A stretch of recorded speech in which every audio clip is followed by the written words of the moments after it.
Mr. Herron, I understand that you have been involved in this matter. I'm not sure if this is something that you particularly blew the whistle on, but you've been following it up. Yes, indeed, you forwarded a complaint against the City of Cape Town. What specifically made you take this step, and how do you feel about the city's response so far? Good afternoon, John. Yes, I was the one that reported this to the SIU under the President's proclamation and asked for them to do an investigation. I also reported it to the Auditor General. The kind of sequence of events was, first of all, I went to the camp where these tents were used to accommodate homeless people who were living on the streets. I went to that camp when it was first set up, and it comprised of about 3 or 4 marquee tents, and then some temporary ablution facilities. But the camp was in no way fit for human habitation, and I think throughout the media and in South Africa, we've unpacked how that camp was condemned widely and eventually was shut down.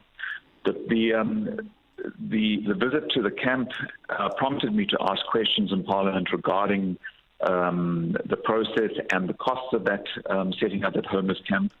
And the answers were what really pushed me towards the SIU. Yes. The response to my questions about the costs of the camp. First of all, the full cost of the homelessness camp was 53 million rand, and that camp was only in existence for 6 weeks.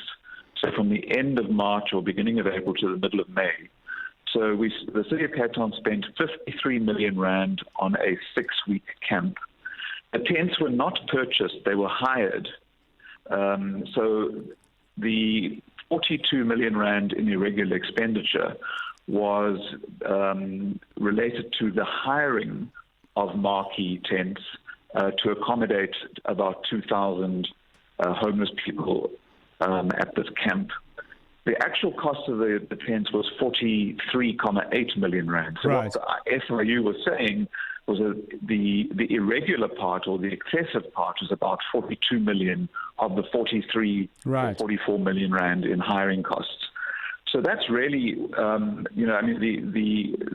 excessive costs, the poor judgment, the answers that I got to my questions when I asked what processes were followed, and the answer was there was no tender process followed. News. Experts. Analysis. Where things stand.